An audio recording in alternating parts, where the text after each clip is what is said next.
pagkakataong ito, mga partners, ayan, maraming salamat. Pinaunlakan tayong mga kapanayam. Ay. Ngayong hapong ito, first time po First na time. ma-interview natin dito po Oo. sa issue ng bayan. Oo, ang isa pong talagang sikat na alkalde, no, Oo. ng Baguio City at isa pong dating police general. Tawagin na natin partner Ed. Ayan. Alright, magandang hapon at welcome po sa Issue ng Bayan, si Mayor Benji Magalong. Good May- afternoon Good po sa inyo. sir. Yeah, good Ating afternoon. mga listeners, Mayor. viewers. Yeah, good Good afternoon afternoon, Ed, po. Lisa, and Jerome. Yes. Ayan. Thank you very much Kumusta sa po invite. dyan sa Baguio, Mayor? Paakyat ako ng Baguio next week eh. Aha. Maulan po ba? Oo. Wala bang Hindi ba, landslide? hindi ba delikadong pumunta Sad dyan? news. Aha. Sad news, maulan pa rin. Naku, dito po Pero nagpakita hindi ng na araw. kasing lakas nung naramdaman namin nung Last 4 week. days ago. Oo. Medyo humuhupa na rin. Ayan. Pero may mga parating na naman na susunod na mga LPA, kaya Oo. ito na naman, mataas na naman yung aming rainfall. Oo. Kaya siguro mga 2 linggo to uli na talagang halos hindi na namin nakita yung araw eh. Naku, For the oo. past almost 15 days now. Okay. Halos hindi namin nagisnan yung araw. Oo, so lalong malamig ang panahon Ay, dyan oo, dahil sa correct, ulan. oo. Anyway, Mayor, no, muli na naman pong, sabi nyo nga, tag-ulan, yan. Muli na naman pong naranasan ng ating mga kababayan, no, ang matinding pagbaha, dulot nga po ng walang tigil na pag-ulan dahil sa habagat.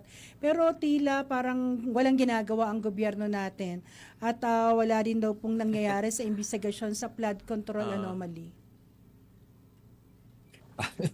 Nakakalungkot isipin na mabagal ang investigasyon, mabagal din yung pagfafile ng case, pero siguro may rason doon Kasi nga kailangan pagtibayin ng ombudsman yung mga ebidensya para siguradong hindi basta-basta makakaligtas yung mga na-accuse, yung mga respondent o yung mga accused, no?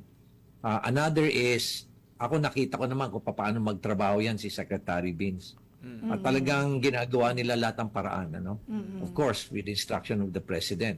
Kaya nga, makita mo during the past few days, talagang tuloy-tuloy yung pag-iikot nila ni Presidente para tingnan lahat yung mga lugar na nagkakaroon ng baha. Magandang senyalis din naman yan, in fairness to the President.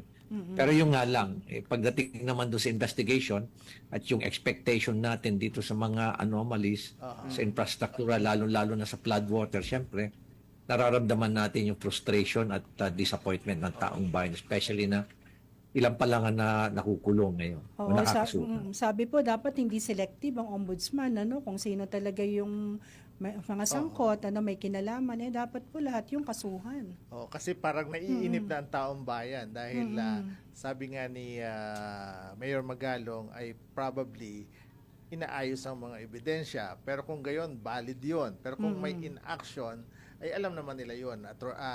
Mayor Magalong, di po ba? Tama yun, dapat ang basihan ng pagpapile ng kaso yung ebidensya, hindi political affiliation o political alliance. Dapat walang kinalaman yun. Yan. Lalo na po talagang matinding problema itong flood control anomaly. Yes, kasi paparating ang mga, sabi nga ni Mayor, yung mga bagyo. Oo, Tayo ay habagat. nag-uumpisa pa lang, partner, hindi ba? O, yan sa Baguio, Mayor, may flooding ba? Kasi mataas sa inyo, di ba? Yeah, bihirang-bihirang magkaroon ng flooding dito, Oo. Yung dating perennial yung area na halos taon-taon nagkakaroon ng flooding, yung city camp, hindi na to nagkakaroon ng flood ngayon dahil nagkaroon ng malaking tunnel Oo. dito sa Juan, nagkaroon ng isang malaking project diyan ang ating DPWH, kaya talagang nakakuha niya na may daluyan na yung tubig. Pero pag nabara ng yung metal screen, nabara ng garbage, mga basura, yan na naman, nag-uumpisa dyan. Yan ang Kaya kailangan. pagmula nung naging mayor ako rito, talagang tinututukan ko yan. Naglalagay kami ng payloader doon, naglalagay kami ng heavy equipment para, at meron ng mga volunteers na nandun na, pati barangay, na tuwing tag-ulan na malakas o kaya bagyo, nandun na, nag-umpisa na kagad yung linis. At malaki naman ang malaki na rin ang improvement ng ating mga yung pag-manage ng basura kaya hindi na nababara yung lugar na yon at hindi na nagkakaroon ng flooding. Kung sakasakali man yung mga nakitang flooded roads dito, ito yung bunga ng pagkakabara dahil yung napasukan, may mga soil erosion dito, napasukan ng putik. Pero once na nalinis kagad, mabilis naman ang action ng DPWH at ating City Engineering Office. Once na nalinisan yan, tuloy-tuloy ang daloy ng tubig, nawawala kagad yung baka. Oo, talagang patunay na nakasalalay sa leader yan, Yeah, partner. Ano? Oo. Sabi ko Sa nga, leader eh. oo, Oo, sabi ko hindi nga, ba? Oo. kung ang mga nasa LGU ay hindi magtatrabaho, laging ang sisi ay sa national. Partner, kagaya nung nangyari dito, natambak ang basura dahil sa pag-ulan at pagbagyo, tumambad sa atin. Ngayon, di ba, lumalangoy tayo sa basura, partner. Oo. Oo. Disiplina rin talaga eh. Totoo. Disiplina. Oo. Pero sometimes, para mag-instill ka ng discipline, better to be feared rather than respected. Oo nga. Later na lang na magkakaroon ng respeto pag naramdaman na nila yung positive na resulta ng pagiging stricto mo. Okay. In Pero that bibihira lang mayor yung may ganyan. Oo, Anyway, lalo mayor, na, oh, malapit oh. na naman ang election, partner. Oo, filing na by next year. Yes, no? oo. Mayor, may mga pahayag po kayo no, na sabi nyo nga may mga sangkot na mga kongresista, particular na po yung mga prosecution members, dito po sa budget insertion sa flood control projects. Oo, so sabi nga, may mga hamon ng mga kongresista. Pangalanan nyo kung sino sila, kung sino sa hanay namin. Well, nakakalungkot na naman. Ayan na naman ang mga tanong yan. Magiging controversial na naman ako. Magagalit na naman sila sa akin. Sasabihin nila, pinapapuran ko na naman yung si VP Sara. Oo. Unang-una, alam mo, wala po akong pinapaboran dito. Bago ko sagutin yung katanungan ninyo, Lisa, no? Wala Yes po po. akong pinapaboran Yes, dito. In fact, nagbigay nga kami ng statement na dapat ang desisyon ng mga senator judges base sa ebidensya. Hindi dapat sa political alliance. Kasi napapansin nga natin na may mga senator judges na halatang halata na may pinapanigan, ano, di ba? Merong konting paling sa ganitong grupo, no? Kaya sana wag, kasi dapat as senator judges dapat objective kayo. Objective. Anyway, itong nabanggit ko nga na may mga membro ng prosecution, sa kanila naman yan, no? Nahuli naman sila sa sarili nilang bunganga noon bago sila naging prosecutor. Okay. Kaya meron pa nga dyan na may mga contractor pa sa kanila, di ba? Oo. Kaya lang, kaya nila sinasabing pangalanan ko para syempre makapag-file sila ng kaso sa akin. Investigador naman ako. Alam When ko is the naman right kung hanggang time? saan ako pwede magsalita. Mayor Magalong, when is the right time para po Name i-reveal names, ninyo oo. yung mga pangalan na ito? Siguro tapusin muna natin yung impeachment Okay. para hindi napupolitika. Kasi pag nahaluan ng ganito mga mga intrigang mga panayam, Oo. parang nagiging tainted with politics eh.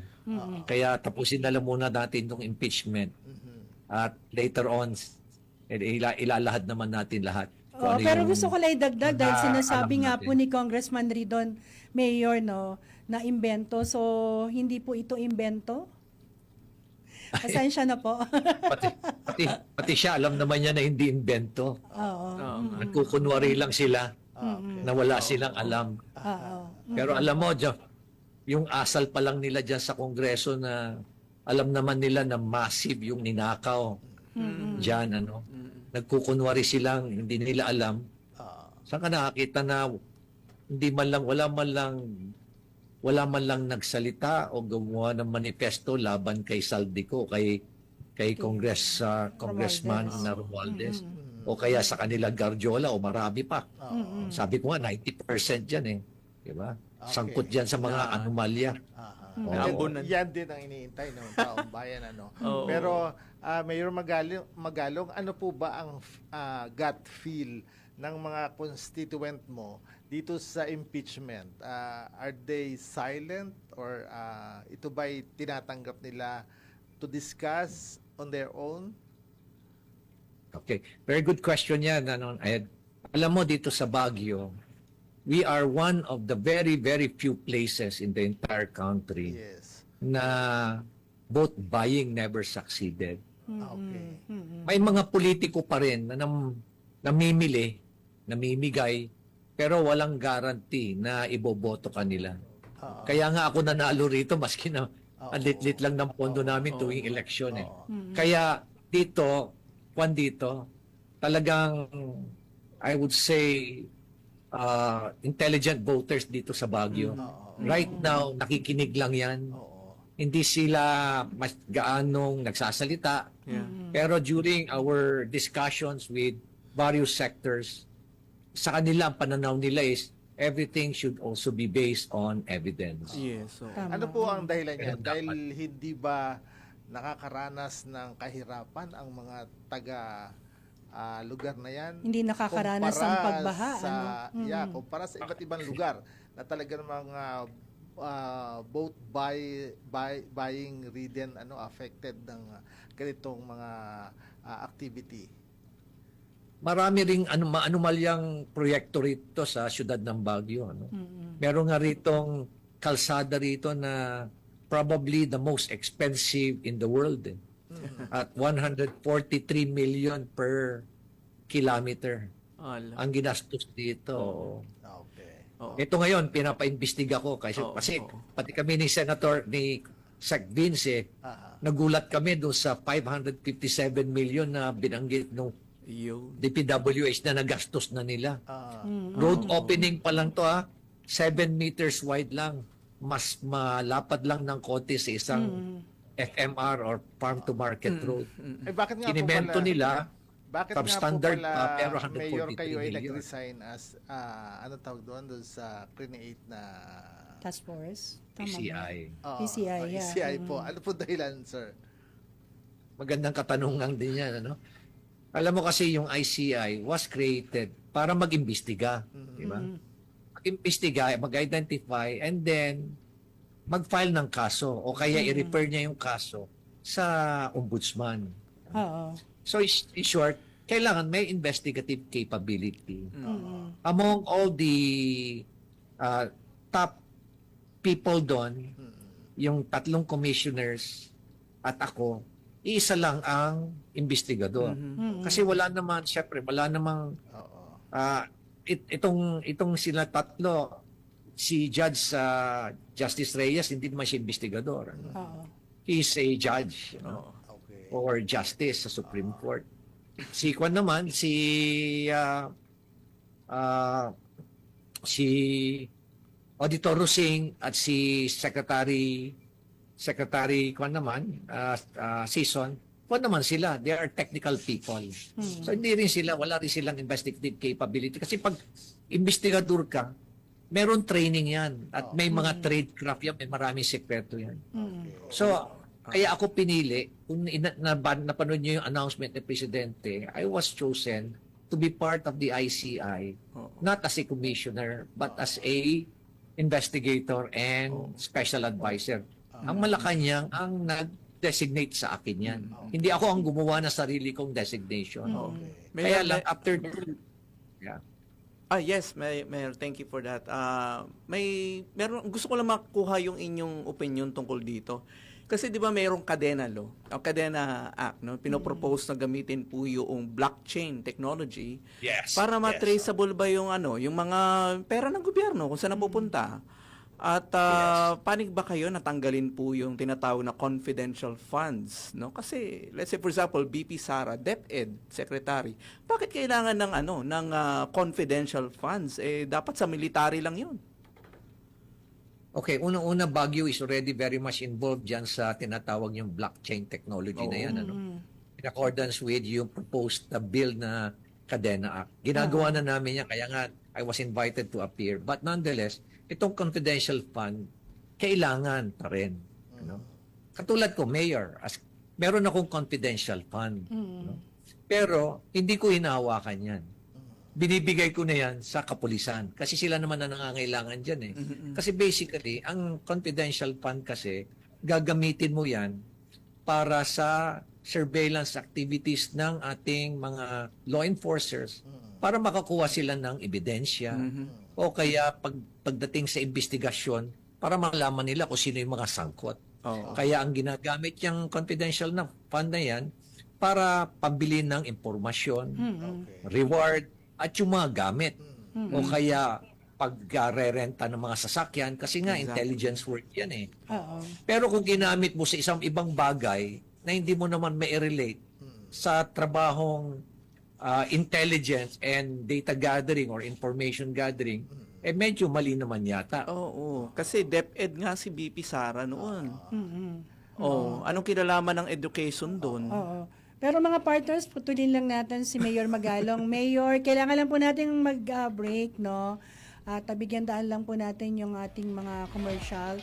Magbabalik po ang issue ng bayan, makalipas lamang po ang ilang paalala. Issue ng Bayan kasama si Liza Soriano at Ed Rosales. Babalik po ang issue ng bayan, dito lamang po sa DWIC. Balikan natin, partner Jerome, no? Oy, Si Mayor, oo, Magalong. oo. Mayor, muli po, magandang hapon sa'yo. Yeah, good afternoon uli, Ayan, Lisa. oo. Yun, Ed, Mayor. Jerome. Kanina, yung tanong ko nga kanina, okay sa akin ang confidential funds, pero siguro sa security, for security yun, AFP and Yes, PNP. But for other departments, sa tingin ko hindi kailangan yun. Diba? Oo. Tama kayo dyan, Jerome. Tama kayo dyan kasi naaabuso. Naaabuso po siya. And then the first question is kadena. Alam mo bakit? Si Mayor Magalong dati, na-interview po kayo doon sa, anong tawag doon? Yung LED studs, yung pailaw sa mga roads. Kung gaano kalaki ang patong pala noon. Mura lang pala yung bili noon, pero pag pinatungan naman yung presyo, ay, naku. Kay, paldong-paldo yung Kontratista. no? kontratista, di ba? Natatandaan ko na interview si Mayor doon eh. Mayor, sa tingin mo ba magandang ang Kadena Act ay napapanahon na para maging batas para maiwasan po itong mga tongpats na ho ito? Yeah, maganda yan kasi yung mga dokumento, lalo-lalo na yung mga finances, infrastructure documents, hindi mo na pwedeng matamper yan. Once na in-upload mo na yan, talagang secured na yan. Kaya tinatawag nga nilang immutable. Hindi mo pwedeng baguhin. At once na na-upload mo na, pag sakaling kailangan mo uli siya para sa ebidensya, kasi nagkakanda ka ng mga investigation or audit, talagang alam mo na hindi ito, mga secured at mga talagang accurate na documents to. Kaya malaking bagay. Kaya isa rin yan sa paraan para talagang ma-address natin yung ating tinatawag na malaking problema ngayon sa ating bansa, corruption. No. Kaya nga nagkalat nga yung Anong tawag po doon, sir? Yung pailaw ho doon sa Cat's eye. Cat's eye. Nakikita ko yan. Dito nga sa Metro Manila, meron yan. Pati sa mga probinsya, meron. Pero hindi naman ganun pala kamahal yan. Sige, Oo, hintayin pero natin yung tongpats na. hintayin natin yung revelation ni Mayor Magalong. Pero tama ba, panghuling katanungan ko kay Mayor, Mayor, hindi na kayo tatakbo sa anumang position by 2028 elections, national and local elections? Alam mo, Lisa, ang aking preference after the 2028 election is to retire. Okay. Pero binanggit ko rin na... Pero tapos na po, binanggit ko rin na may third term yun na ngayon, Mayor, no? Yes. Okay. Yes. Kaya lang, binanggit ko rin na keeping my options open because yun ang advice sa akin ng mga kaibigan din natin. Kaya sabi ko, kung sakasakaling may mga pagbabago, anything can happen, at kung may sakaling may public appeal, then probably I can consider. Sayang, Mayor, lilipat ho kaming Baguio eh. Doon kami titira para makaboto kami. With that, Mayor, yan. Baka may gusto ka pang sabihin, Mayor. No, sa ating pong Wala mga naman, televiewers, sa ating mga listeners. Okay. With that, Mayor, Sa ating maraming... mga- Opo, go ahead po. Sa ating po mga kababayan sa syudad ng Baguio, mag-ingat po kayo sa inyong mga kapaligiran. Tignan niyo po mabuti kung may nakikita po kayo mga abnormal na pangyayari. I-report niyo lang po sa 911. At yung mga umaakit po ng syudad ng Baguio, ng mga bisita, dumaan ho kayo sa Marcos Highway. Wag ho kayong dumaan ng Cannon Road. Alright. O kaya naman ng Ilian, okay din po yan, safety. Okay. Mayor, thank you. Maraming salamat. Thank you so Salamat much po. po. Ayan, atin pong nakapanayam Mayor Benjamin Benchi Magalong, ang alkalde nga po, no? Siya po ang alkalde ng Baguio City.